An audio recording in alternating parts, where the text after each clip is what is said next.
정부와 금융당국은 북한의 연평도 포격으로 우리 경제가 받는 영향은 일시적일 것이라고 강조했습니다. 무디스의 토마스 번 수석부 대표와 존 챔버스 S&P 이사는 북한의 공격이 한국의 국가신용등급에 영향을 주지는 않을 것이라고 말했습니다. 미국 연방준비제도는 내년까지 경제 상황이 당초 예상했던 것보다 좋지 않을 것으로 보고 내년 전망치를 3.5%에서 3%대로 대폭 낮췄습니다. 북한의 도발로 투자 심리가 위축되면서 미국과 유럽 증시가 큰 폭으로 하락했습니다. 유가는 하락하고 금값과 달러화 가치는 큰 폭으로 올랐습니다. 네, 마켓앤센 증시 시작하도록 하겠습니다. 우리 증시 낙폭을 점차 빠르게 줄여나가고 있습니다. 현재 상황 잠시 짚고 넘어가도록 하겠습니다. 코스피가 1%대 낙폭을 현재 보여주고 있습니다. 코스피 현재 1908을 기록하고 있고요. 코스닥이 장중에 4% 가까이 하락하기도 했는데 지금은 많이 회복이 됐습니다. 2%대 낙폭 보여주고 있고요. 지금 막 500선을 다시 회복하는 흐름을 보여주고 있습니다. 환율이 좀 많이 오르고 있는데요. 환율 역시 안정을 점차 찾아가고 있습니다. 20원 넘게 급등을 했었는데 현재는 16원대 상승세 현재 보여주면서 1150원대에서 등락을 거듭하고 있습니다. 구체적인 소식 살펴봤고요. 이번에는 이트레이드 증권 온라인 PB센터 전장석 센터장 연결해서 구체적인 상황 더 알아보도록 하겠습니다. 안녕하십니까? 예, 안녕하십니까? 네. 북한이 어제 도발을 했고 이 때문에 국내 금융시장도 크게 요동칠 것이다 이렇게 예상이 됐습니다. 막상 뚜껑을 열어놓고 보니 그다지 크게 하락하거나 그런 움직임은 나오지 않고 있고 오히려 더 축소가 되고 있거든요. 어떻게 봐야 될까요? 대부분의 전문가들이 같은 생각들을 하고 계실 것 같습니다. 과거에 단기적으로 대북 관련된 리스크가 발생을 했을 때 전반적으로 시장은 일회성으로 급락을 했다가 장중에 회복을 하거나 또는 일주일 정도 시간을 두고 다시 회복을 하는 그런 흐름들이 나타났다라고들 많이들 얘기를 합니다. 네. 그런 측면에서 본다면 최근에 나타났던 시장 흐름들과 비춰봐서 과거 상황들을 점검을 해볼 필요가 있을 것 같은데요. 전일 시장에서는 전반적으로 북한의 다분히 의도적인 정치적인 의도가 깔려있는 내용들이기 때문에 그동안 시장에서 가장 바로미터였던 외국인 투자가들의 매매 흐름들을 먼저 점검을 하는 것이 중요할 것 같습니다. 전일 해외 상황들이라든가 국내에 나타났던 팩터들을 한번 살펴보게 되면 전반적으로 국지적인 냉전 상황을 초래하기 위한 북한의 의도적인 도발이었기 때문에 결과적으로는 단기적인 방향성, 어떤 방향성의 변화보다는 변동성이 좀 커지는 일시적인 충격일 것이다라는 시각이고 이로 인해서 야간 선물 시장에서도 1.7포인트 하락을 하고 선물 시장이 원달러 환율 같은 경우도 오늘 장중 상황에서 1170원대까지 급등을 하다가 현재는 다시 조정을 받고 있는 상황입니다. 또 외국인 투자가들 같은 경우는 무엇보다도 현재 보유하고 있는 선물 시장에서의 포지션, 특히 지난 옵션 만기일 이후에 나타났던 외국인 투자가들의 대규모 물량 흐름들을 고려해 본다면 현재 외국인들이 보유하고 있는 누적 포지션이 25,000계약 이상 보유하고 있다는 점도 시장에는 부담 요인이면 틀림이 없는 것 같습니다. 그런 측면에서 본다면 결국 북한의 이런 단기적인 도발로 인한 시장 악재 요인들은 단기적으로 회복할 수는 있겠지만 궁극적으로는 시장이 장기적인 지지선대를 중심으로 해서 강한 탄력성을 유발하면서 기존의 상승 추세로 회복하는 데는 좀 더 시간을 두고 봐야 되는 상황이 아니냐. 특히 경제지표 상황들 계속해서 점검해 볼 필요가 있겠고 외국인과 원달러 환율들 점검해 볼 필요가 있다라는 생각이 아직은 지배적입니다. 그래서 현재는 어떤 반등을 이용한 매수 전략이라든가 또는 조정을 이용해서 보유하고 있는 물량들을 좀 정리를 하겠다라는 시각들보다는 중립적인 측면에서 시장을 바라보는 것이 좀 필요하지 않겠나. 특히 오늘 장중에 나타나고 있는 외국인 투자가들의 현선물 시장에서의 매매 흐름들도 관망 흐름들이 오히려 더 강한 모습들을 보여주고 있다라고 볼 수가 있을 것 같습니다. 네, 변동성이 커지겠지만 이 방향성이 변화하는 것은 아니다. 이렇게 정리를 해주셨습니다. 이번 사태 조금 더 지켜봐야 된다라고 말씀을 해주셨는데 투자자 입장에서는 좀 불안할 수밖에 없습니다. 이 밴드선을 놓고 살펴봤을 때 우리 증시 어느 정도 선에서 변화할 것으로 예상이 되고 있습니까? 예, 일단 종합주가 측면에서 북한 관련된 리스크를 제외하고 보더라도 현재 측면에서 직전 고점을 강하게 돌파할 만큼의 외국인 매수의 흐름들이 이전처럼 강하지 않다라는 측면입니다. 그래서 이번 연말까지 예상하고 있는 시나리오들은 당분간 좀 숨을 고르면서 에너지를 좀 모아가는 과정들이 필요하지 않겠나라는 생각입니다. 그래서 코스피 지수상으로는 1950부터 1870선 사이에서의 박스권 과정들을 좀 거치면서 거래량이라든가 또는 시장의 새로운 매수 주체로 부각될 수 있는 기관의 흐름이나 외국인의 지속적인 매수 흐름들을 점검해봐야 되겠다라는 생각이고요. 이전처럼 원달러 환율들이 안정적인 흐름들을 계속해서 진행하기에는 다소 시장 상황들이 어려움이 있습니다. 중국 관련돼서도 금리 인상에 대한 우려감들이 있고 긴축에 대한 부담 요인들이 소비 축소로도 우려될 수 있는 상황들이 아직은 남아있다는 점이죠. 네. 그래서 현재는 대북 관련된 리스크들이 과거에는 학습 효과들을 고려해 본다면 단기적인 영향들이 컸지만 북한이 의도하고 있는 부분들이 당분간은 긴장을 좀 계속해서 유지를 하면서 나름대로의 의사를 반영하고자 하는 의도가 강하기 때문에 생각보다 충격이 좀 길어질 수 있는 우려도 함께 있는 것은 아닌가. 또 정부에 대한 대응 강도도 어느 때보다 높을 것으로 보여지고 있기 때문에 네. 당분간은 적극적인 투자 관점에서의 접근보다는 단기적으로는 급락을 이용한 반등 전략들을 매수 전략들은 가능할 수 있겠지만 이 부분들을 선물에서는 포지션을 유지한다든가 또는 주식에서는 종목들을 늘려가는 전략들은 바람직하지 않을 것으로 보여지고 있습니다. 그래서 현재 선물 시장 흐름들을 고려해 본다라면 코스피 시장 같은 경우에도 장중 낙폭을 좁혀서 1900선대 수준으로 지수를 회복시키긴 하겠지만 네네. 이 부분이 어제 하락했던 오늘 아침에 하락했던 갭을 모두 메워내기에는 네. 다소 역부족이지 않겠나라는 생각입니다. 네. 그렇게 상황이 나쁘지도 않지만 그렇게 긍정적이지도 않다. 시장을 좀 조심스럽게 바라봐야 된다라는 말씀을 해주셨습니다. 업종 하나만 좀 살펴볼게요. 대북 관련주들 쪽으로 관심이 컸었고 초반에 좀 강하게 흐름이 나왔거든요. 이들 업종 쪽으로는 어떻게 저희가 시각을 가지고 지켜보는 게 나을까요?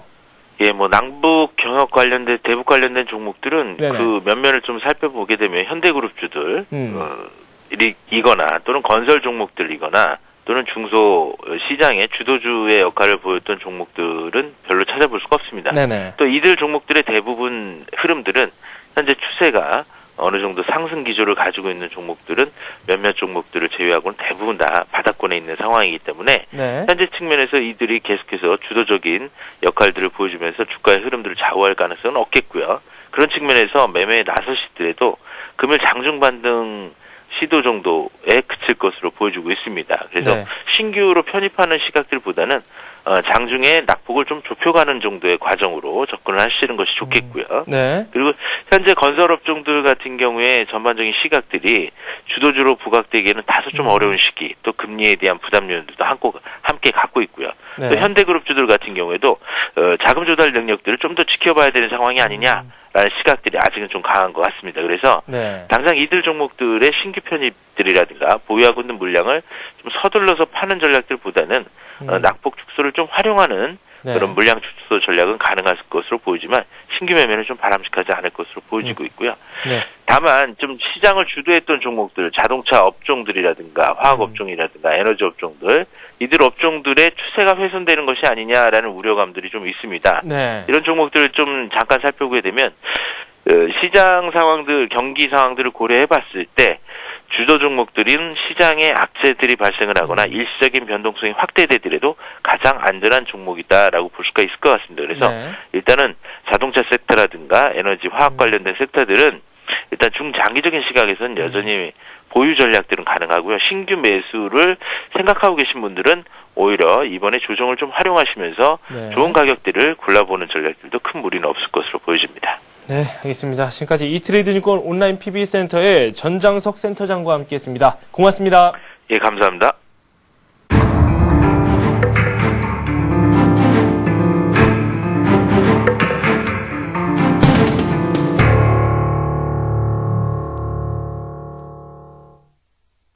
그동안 북한의 도발은 계속되어 왔습니다. 이때마다 금융시장은 크게 출렁이는 모습을 보여주기도 했었는데 이 과거와 비교해서 이번 사태 금융시장에 어떤 영향력을 행사할지 더 구체적으로 한번 살펴보도록 하겠습니다. 삼성선물 리서치팀의 정명 팀장 연결되어 있습니다. 안녕하십니까? 네, 안녕하십니까? 네.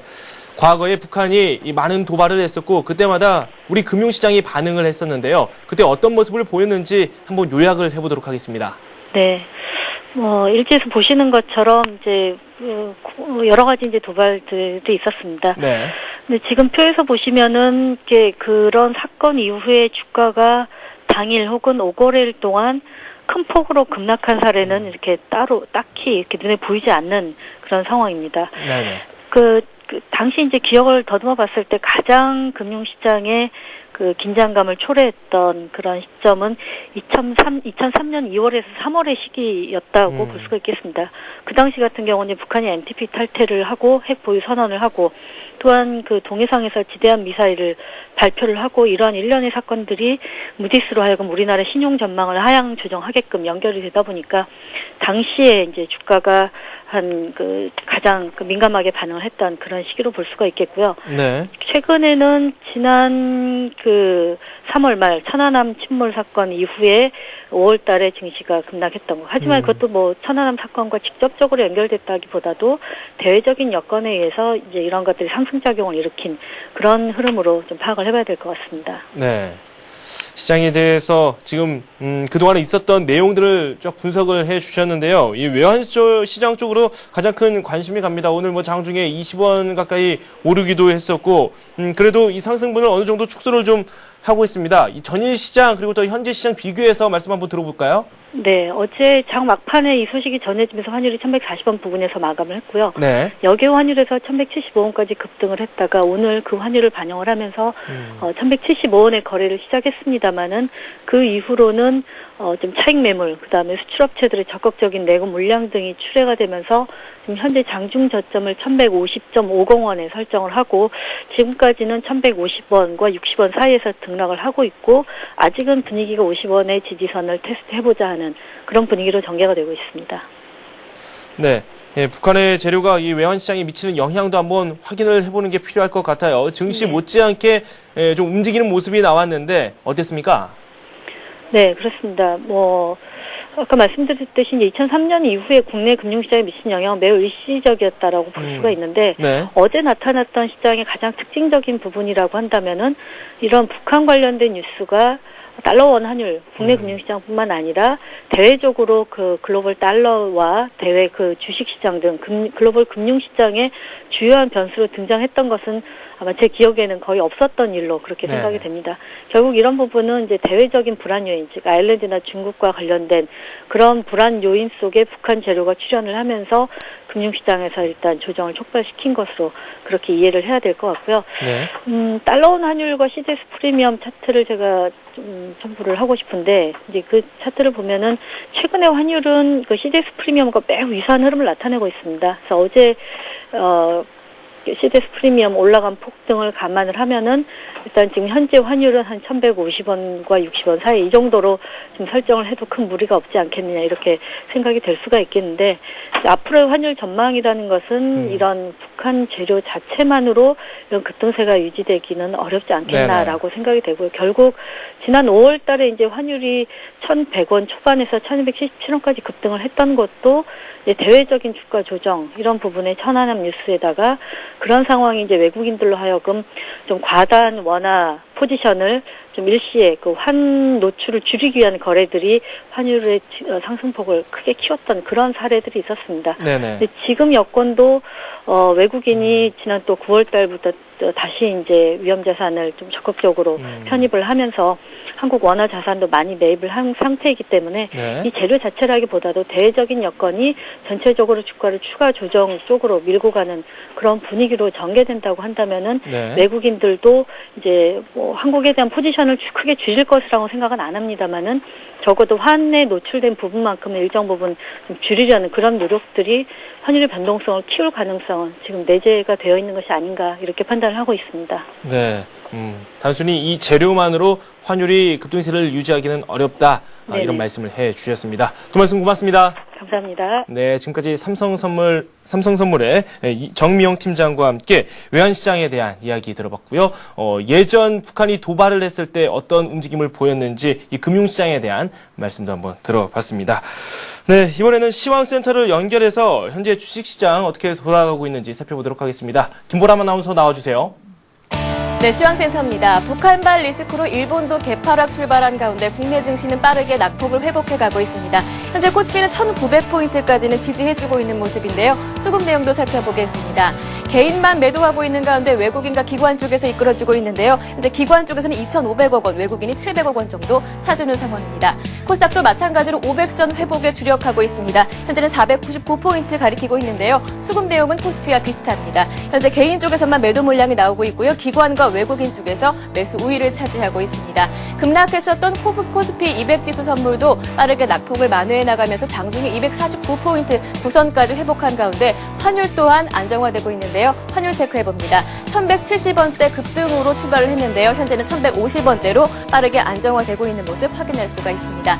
이렇게 급락장 속에서 하나금융지주는 강세를 보여주고 있습니다. 외환은행의 인수 기대감이 반영되면서 강세를 보여주고 있는데요. 현재 하나금융지주는 4% 급등하면서 38,550원대를 기록하고 있는 상황입니다. 이 시각 시장 상황 전해드렸습니다. 네. 김보람 아나운서와 함께 현재 시장 특징적인 부분을 알아봤는데요. 이번에는 서울경제신문 증권부 윤경환 기자 연결해서 증권사들의 시각까지도 한번 구체적으로 알아보도록 하겠습니다. 윤 기자 안녕하세요. 네, 안녕하세요. 네, 현재 시장에서 눈에 확 띄는 부분이 있다면 어떤 것들이 있을까요? 예, 어제 북한 무력 도발 발발이 일어나면서 남북 경협주가 내림세를 보이는 반면 방산주는 초강세를 보이고 있습니다. 네. 오늘 주식시장에서 로만손을 비롯해 선도전기, 재룡산업, 이화전기, 광명전기 등 남북 경협주로 분류된 주식은 모두 약세를 보이고 있습니다. 반면 스페코가 장중 상한가를 기록한 것을 비롯해 휴니드, 퍼스텍, 빅텍 등 방위산업 관련주들은 큰 폭으로 오름세를 보이고 있습니다. 한편 이번 도발로 한동안 조정 장세가 예상되는 만큼 증권주도 빠른 하락세를 보이고 있습니다. 증권업종 지수는 오늘 2% 이상 하락하며 코스피 하락폭을 뛰어넘고 있습니다. 네. 증권업계에서도 이번 사태에 대한 분석 활발히 진행하고 있을 텐데 윤 기자도 상당히 정신이 없을 것 같습니다. 증권사들 이번 사태에 대해서 어떤 분석을 내놓고 있습니까? 예, 어제 북한이 연평도를 감행하면서 증권사들도 이에 대한 증시 영향 분석에 분주한 모습입니다. 네. 국내 증권사들은 대체로 이번 대북 리스크의 영향이 단기적인 수준에 그칠 것으로 내다보고 있습니다. 대신증권은 오늘 과거 진돗개 하나급 북한 관련 리스크 발생 시 단기 충격은 있었지만 회복 역시 강했다며 이번 충격이 오래가지 않을 것으로 내다봤습니다. 이 증권사는 단기적으로는 리스크를 피하되 중장기적으로는 위기를 기회로 인식하는 방식으로 투자자들이 대응해야 한다고 조언했습니다.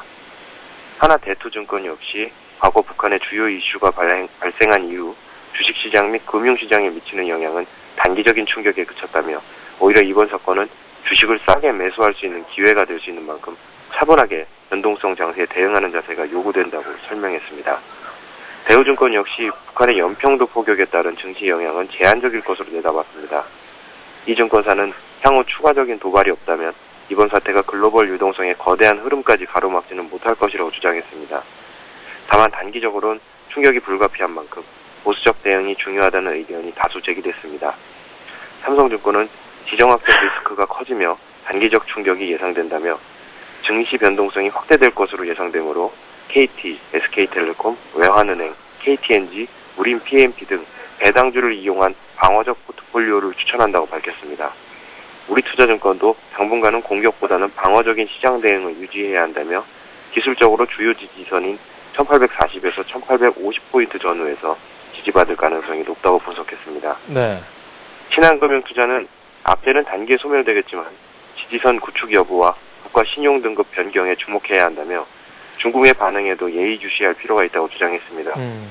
토러스 투자증권도 과거 학습 효과만으로 단기 복원을 염두에 두고 적극적인 매수에 나서는 것은 지금 부적절하다며 당분간 환율 및 CDS 프리미엄 등 위험 지표를 모니터링하면서 대응해야 한다고 말했습니다.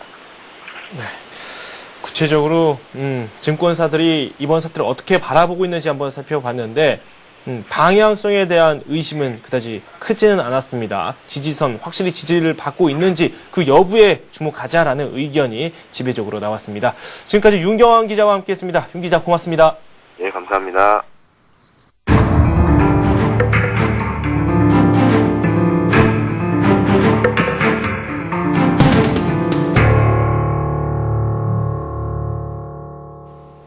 북한의 연평도 지역에 대한 해안포 도발로 한반도 일대 위기감이 급속도로 고조되고 있습니다.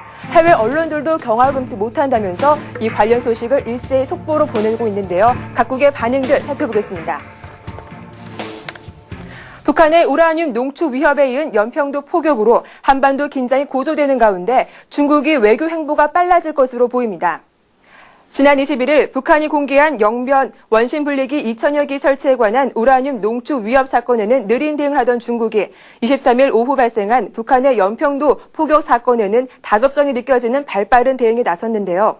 중국 외교부는 연평도 포격 사건이 발생한 지 1시간 30분 만에 이루어진 정례 브리핑에서 유관 보도에 주의하고 있고 사태 전개에 대해 우려 어린 관심을 표시한다며 취재진의 집중적인 질문에 나름대로 성실한 답변을 내놓아 눈길을 끌었습니다. 베이징의 한 소식통은 중국도 연평도 사건에 대해 상당히 중시하고 대처에 나선 것으로 보인다고 언급했는데요. 가장 주목할 점은 중국 정부가 북한의 우라늄 농축 위협과 연평도 포격 사건의 구체적인 평가를 삼가면서 북해 육자회담 조기 재개를 촉구한 대목입니다. 육자회담의 틀 안에서 대화와 협상으로 각자의 관심사를 해결하고 지난 2005년에 9.19 공동성명에 명기된 각각의 목표를 실천해야 하며 그렇게 하는 것이 각자의 이익에 부합된다는 것이 중국의 입장인데요. 하지만 북한이 이미 저지른 일련의 두 사건은 북한과 한미일 3국의 극단적인 대립 구도를 심화시킬 것으로 예상돼 중국의 육자회담 재개 노력이 탄력을 받을지는 현재로서는 미지수라는 지적입니다. 한미 양국은 북한의 도발이 현실화된 데 대해 유엔 등을 통한 압박은 물론 대량 살상무기 확산 방지 구상을 비롯해 국제적인 비확산 체제를 더욱 강화할 태세인데요. 이에 북한이 군사적 위협의 강화로 맞서면 앞으로도 한반도의 긴장은 더욱 고조될 것이라는 것이 대체적인 예상입니다. 일본 교도통신이 북한이 휴전협정 이후 처음으로 육상을 공격함으로써 한국 정부와 국민이 충격을 받고 있다며 남북 대화가 다시 중단돼 관계가 극도로 긴장될 것이 확실하다고 전했습니다. 이 통신은 우라늄 농축시설 확인에 이은 북한의 이번 포격은 한국전쟁 휴전 상태의 불안정성을 보여줌으로써 미국을 대화로 나서도록 압박하려는 저의가 있는 것으로 보인다고 분석했는데요. 이어 북한은 천안함 침몰 사건과 관련 사죄를 요구하는 이명박 정권에 대한 압력을 강화해 한국 내 북한 친화 세력과 현 정권의 대립 격화를 유도하고 남북 관계의 주도권을 잡자는 의도도 있는 것으로 보인다고 보도했습니다. 산케신문은 서울발 기사에서 북한에 의한 군사적 도발과 모험은 예상됐던 것이라며 김정은으로의 후계 체제를 위한 군사적 업적 쌓기의 돌출 행동으로 보인다고 전했는데요. 이어 북한으로서는 선군 사상을 슬로건으로 하는 군사 독재를 공고히 하기 위해 우선 김정은 대장의 군사적 업적과 군사적 위대성을 국민에게 각인시킬 필요가 있기 때문에 이번 사건을 김정은의 군사 작전으로 봐도 좋을 것이라고 단언했습니다. 한편 이 신문은 지난 3월 서해에서 발생한 천안함 침몰 사건도 김정은 후계 체제의 업적 쌓기라는 시각이 일반적이라고 전한 바 있습니다. 영국 공영방송 BBC 역시 23일 북한의 연평도에 대한 해안포 사격을 긴급 뉴스로 보도했습니다. BBC는 한국 국경의 포사격이라는 긴급 기사를 통해 북한이 서해안 경계선을 넘어 해안포를 발사해 남한도 응사했다고 한국 관리의 말을 인용했습니다. 이 방송은 수십 발이 한국의 섬에 떨어졌으며 연기가 피어오르고 있다고 전했는데요. 이로 인해 한국군은 최고 경계 태세에 돌입했으며 긴급 안보대책회의가 지하 벙커에서 열리고 있다고 덧붙였습니다. BBC는 일부 국제 정세 분석가들의 발언을 인용해 가장 무게가 실리는 도발 이후로 김정은으로 이어지는 권력 승계를 꼽았는데요. 지난 천안함 사태에 이어 최근 1년의 북한 움직임이 김정은의 정권 승계를 지지하기 위한 목적을 두고 있는 것으로 분석되고 있습니다. 막다른 골목에 놓인 핵 개발도 주요 원인으로 밝혀지고 있는데요. 육자회담이 북한의 비핵화를 목적으로 하고 있는 가운데 지난주 우라늄 농축시설을 공개한 것도 이 같은 움직임과 궤를 같이 한다는 평가입니다. 특히 BBC는 스티븐 보즈워스 미 국무부 대북정책특별대표가 북한이 우라늄 농축에 나서는 와중에 육자회담을 재개할 수 없다고 언급한 것과 관련해 이 같은 국제사회 움직임이 북한의 도발을 부추겼을 수 있다고 전했습니다. 그 밖에 남측의 군사훈련과 경제적 지원에 대한 불만을 드러낸 것일 수 있다는 분석도 제기됐습니다. 지금까지 북한의 연평도 포격 사건에 대한 해외 반응을 살펴봤습니다. 잠시 후 이어지는 관련 속보 역시 신속하고 정확하게 전달해드리겠습니다.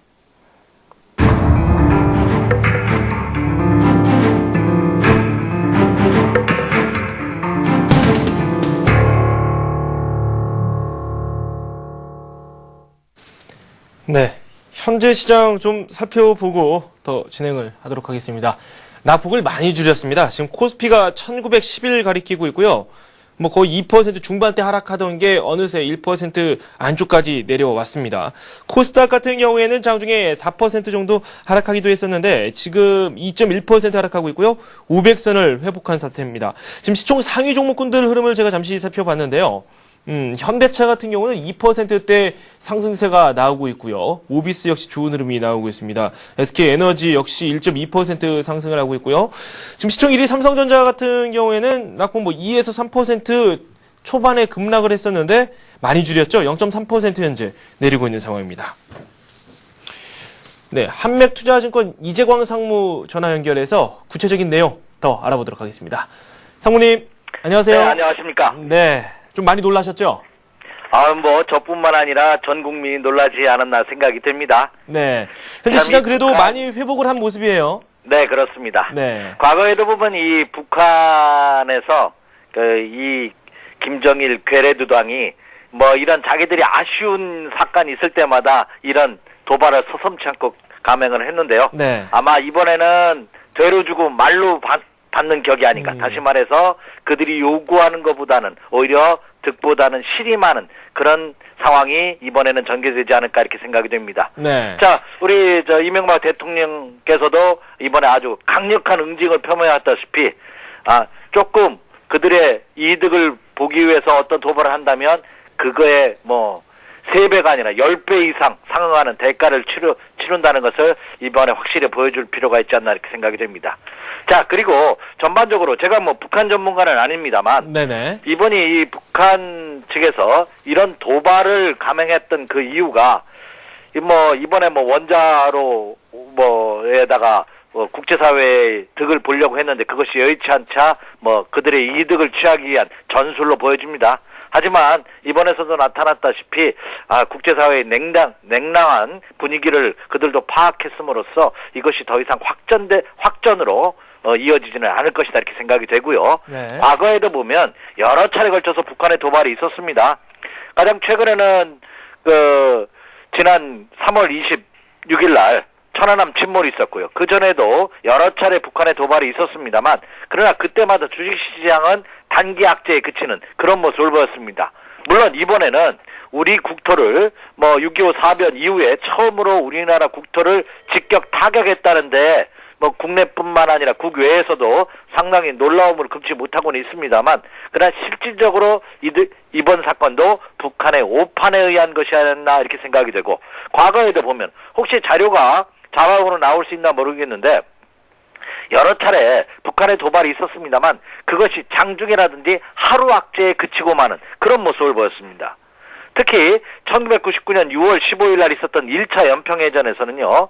장중에 3.9%가 크게 하락하는 모습을 보였습니다만 종가의 낙폭을 크게 회복했고요. 그리고 그 이후 수직 상승하면서 한 달 만에 수직 급등하는 그런 모습을 보였다 이렇게 생각이 됩니다. 네. 그리고 최근에 있었던 지난 3월 26일 날 천안함 사건 이후에도 장중에 0.9% 1% 가까이 하락했다가 오히려 종가는 0.3% 하락에 그치고 마는 그런 모습을 보였죠.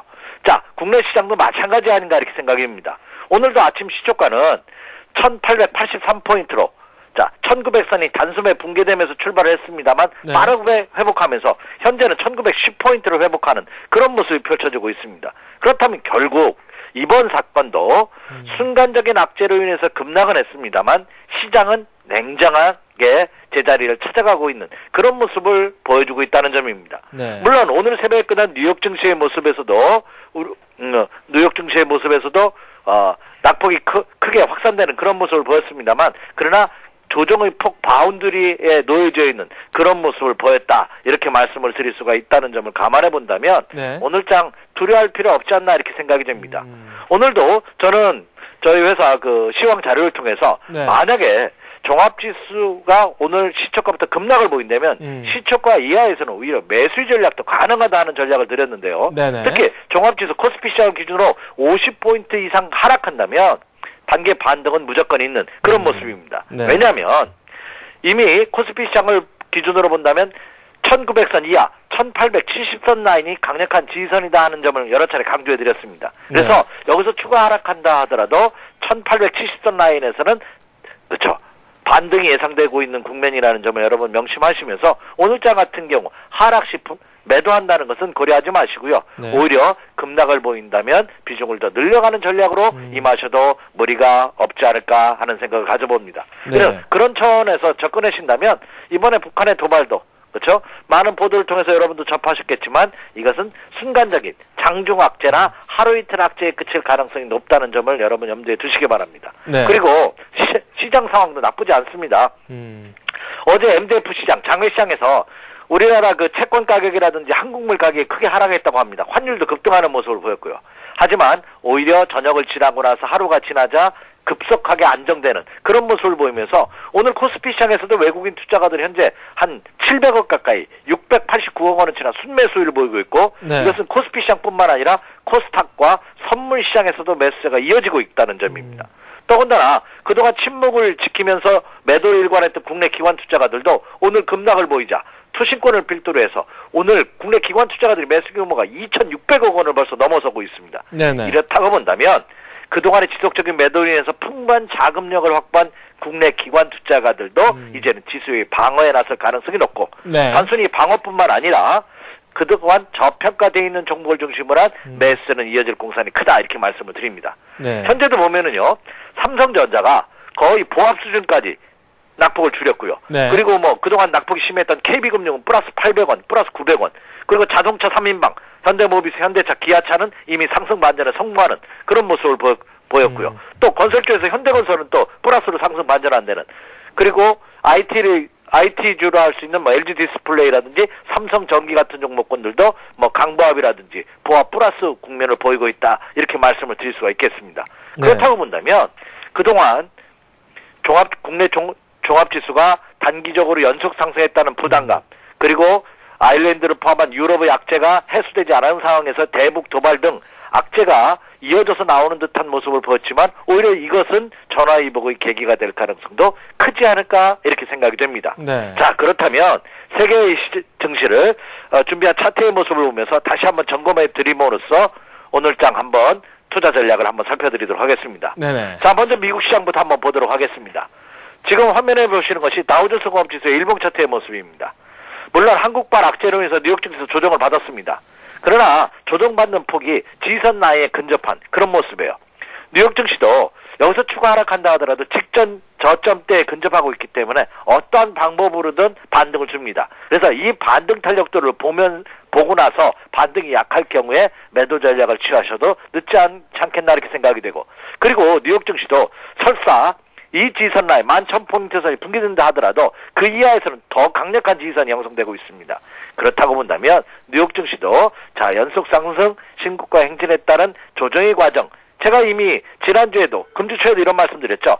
지금은 어떤 횡보의 기간 조정 가능성 추가 상승을 위한 물량 소화의 가능성 에너지 비축의 가능성이 있는 모습을 보여주고는 있지만 추세 이탈로 이어지기는 어렵지 않겠나 이렇게 생각이 됩니다. 자 다음으로서 일본 시장도 한번 보도록 하겠습니다. 일본 증시는 어제 휴장했습니다.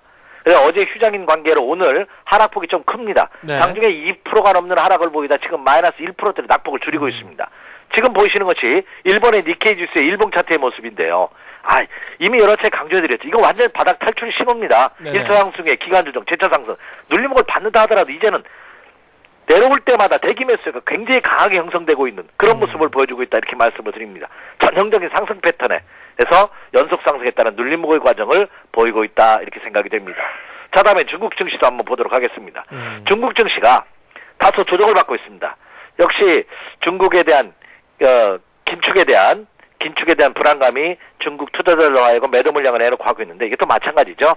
중국 증시도 여기서 추가 하락할 경우 상해 종합지수를 본다면 9,700포인트에서 2,700포인트에서 2,800포인트 라인 강력한 지선입니다. 빠진다 하더라도 여기서 추가 하락할 경우에는 매수세가 형성될 가능성이 높은 그런 모습을 보여주고 있다. 이렇게 말씀을 드릴 수가 있겠습니다. 그 점을 염두에 두시기 바랍니다. 그리고 또 하나 중요한 점은 어제 시간 외에서 국내 주식시장은 한 15포인트 정도 하락했지만 선물시장에서 단일가에 3포인트가 넘는 급락세를 보였습니다. 네. 그래서 오늘 선물 시장은 종합지수는 아직 마이너스 15포인트입니다만 선물 시장은 2.4포인트나 크게 상승하는 모습을 보이고 있습니다. 이미 선물 시장은 어제 장마감 이후에 단일가에 선반영됐다는 거죠. 그렇다고 본다면 선물 시장의 안정은 주식시장의 안정으로 이어질 가능성이 크지 않을까 이렇게 전망이 되고 있습니다. 네. 자, 그렇다면 이제 국내 시장도 한번 보도록 하겠습니다. 따라서 투자자분들께서 그 점을 염두에 두신다면 오늘장 우려할 필요 없다 이렇게 생각이 됩니다. 자, 이제 국내 시장입니다. 자, 그렇다고 해서 국내 시장 악재가 이제 모두 소멸되면서 다시 한번 직전 고점을 돌파를 바로 시도할 것으로 예상되지는 네. 않습니다. 어떤 패턴이 예상되냐면 자, 이제 1920선이 다시 붕괴가 일단은 됐기 때문에 이제는 1900포인트에서 1970포인트란 이 라인이 이제 강력한 지선입니다. 네. 자, 그러면 어떤 움직임을 보일 가능성이 높냐? 올라올 때마다 단기 차익 실현 매도 물량에서 되밀리면서 그렇죠? 이런 패턴이 예상됩니다. 지그재그의 기간 조정의 가능성이 크지 않을까 이렇게 생각이 되고 있습니다. 그래서 오늘 뭐 마이너스 국면이라고 해서 무조건 매수에 들어갈 필요는 없겠지만 네. 오히려 시초가 이하로 급락을 보인다면 이것은 매수의 전략으로 임하셔도 좋지 않을까 이렇게 생각이 되고 또 하나 중요한 것은 자, 뭐 이런 표현을 써도 되는지 모르겠습니다만 국내 주식시장에서 대한민국의 주식시장에서 가장 루저주였던 포스코가 오늘장에서 보합 플러스 행진을 보여주고 있다는 점입니다. 특히 이 포스코 같은 경우에는 그동안 낙폭이 너무 심했습니다. 일부에서는 일부 대주물량 때문에 좀 올라가지 못한다 하는 얘기도 나오고는 있습니다만 네. 이 포스코도 44만 원대로 떨어짐에 따라 PBR 주가 순자산 배율이라고 하죠. 쓰면서 이게 뭐냐면 포스코는 만약에 여기서 현재 시점에서 청산한다고 칠 때 PBR 수치가 1 이하로 나온다면 청산 가치보다도 더 싸다는 얘기입니다. 그러니까 순자산 가치에 비해서도 싸다는 거죠. 그렇다고 본다면 포스코로서도 매수세가 형성될 가능성이 높습니다. 네. 오늘 외국인 투자가들이 포스코에 대한 매수세가 오늘 장초반부터 계속해서 이어지는 그런 모습이 펼쳐지고 있습니다. 그렇다고 본다면 삼성전자를 위시한 IT 관련주들 네. 그리고 오늘 KB금융이 플러스 상승 반전하고 있는데 KB금융을 필두로 한 금융주들 네. 그리고 거기다 하나 더 포스코가 이끌고 있는 철강주들도 이미 네. 주가가 바닥을 찍어가는 과정을 보여주고 있다는 점입니다. 그렇다고 본다면 지수는 크게 하락할 가능성이 없지 않을까 이렇게 생각이 됩니다. 그래서 오히려 저는 북한 도발로 인해서 오늘 아침 시초가의 개파락한 모습은 그동안 추가 조정에 대한 불안감을 가졌던 국내외 투자자들로 하여금 개인 투자가들이든 외국인이든 국내 기관이든 시장에 참여하고 있는 모든 투자자들로 하여금 그동안에 대한 추가 조정에 대한 불안감을 해소됐다는 측면에서는 저는 오히려 주식시장에서는 긍정적으로 작용할 가능성이 높지 않을까 이렇게 생각이 됩니다. 그렇다고 본다면 투자자분들께서도 오늘장은 두려워하실 필요 전혀 없다 이렇게 생각이 됩니다. 따라서 오늘장에서도 만약에 추가 조정을 포함해서 시초가 이하로 내려온다면 이건 매수 전략 가능하겠고요.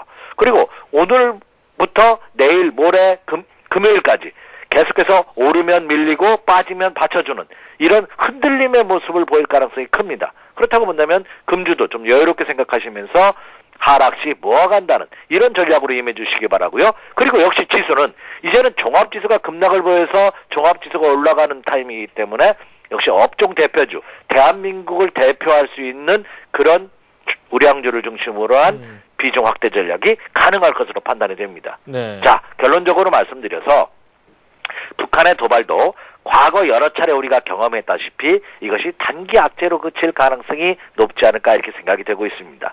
또한 이번에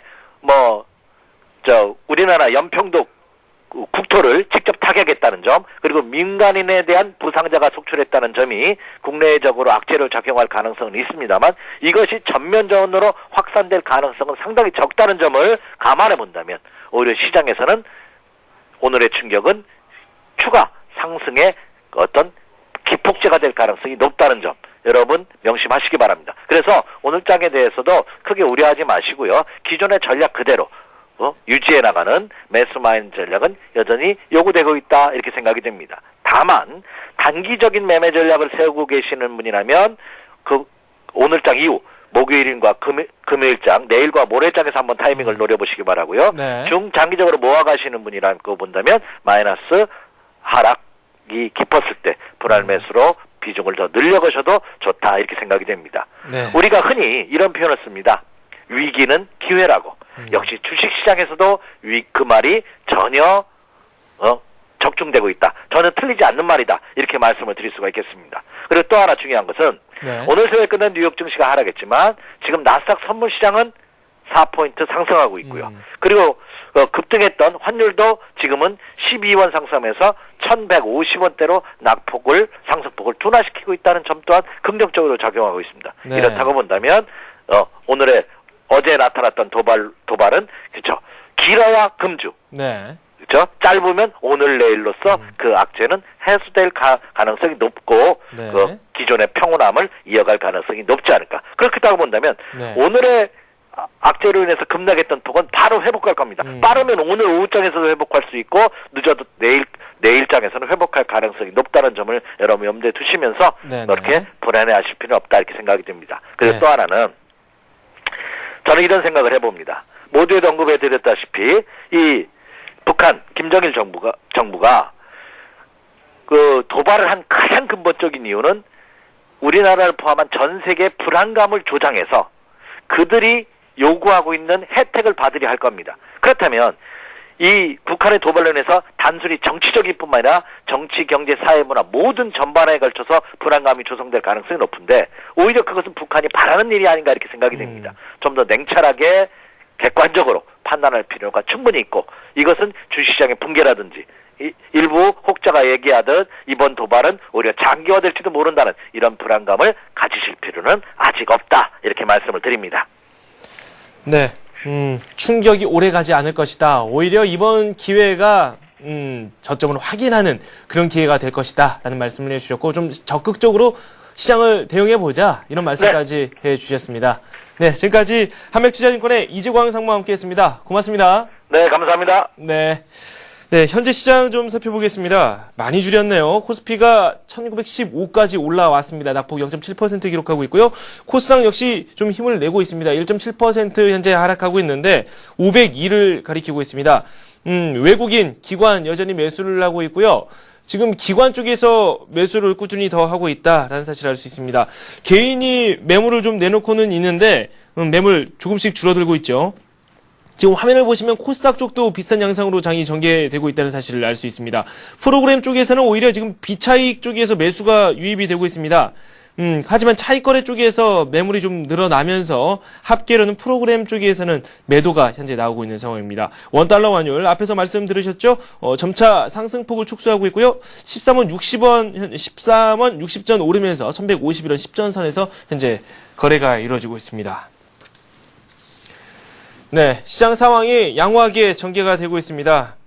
현재 상황 자체를 놓고 봤을 때에는 큰 충격으로 다가오지는 않은 것 같습니다. 초반에 좀 부진한 흐름이 있었는데 그래도 양호한 흐름 보여주고 있네요. 잠시 안내 말씀 있겠습니다. 잠시 후 11시부터 시작되는 최은정의 증시전략센터에서는 연평도 포격 사건과 관련한 긴급 진단이 이뤄집니다. 국방부 현지 기자 연결해 자세한 상황을 들어보고 이 사건이 증시에 미칠 영향력에 대해 최고의 전문가와 함께 풀어드립니다. 또한 연평도 사건이 외환시장에 미칠 영향력과 함께 글로벌 증시의 향후 흐름까지 짚어드립니다.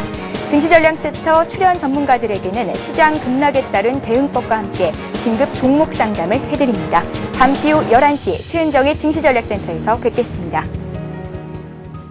네, 유엔군 사령부가 북한의 장성급 회담을 제의했습니다. 이번 사태에 대해서 좀 논의를 해보자 이런 뜻으로 현재 풀이가 되고 있는데요. 우리 증시 초반에 저희가 이야기를 나눌 때는 충격이 좀 있을 것이다라는 말씀을 했지만 방향성 자체가 바뀌지는 않을 것이다라는 말씀을 드렸습니다. 그 이야기 그대로 또 적중이 되고 있습니다. 현재 낙폭을 점차 많이 줄여 나가고 있고요. 시장 상황 점차 호전되는 모습 나오고 있습니다. 하지만 소중한 우리 국민이 목숨을 잃었습니다. 이번 사태 가벼이 넘겨서는 안 될 것 같고요. 끝까지 상황을 잘 주시를 해봐야 될 것 같습니다. 오늘 저희가 준비한 소식은 여기까지입니다. 시청해주신 여러분 고맙습니다.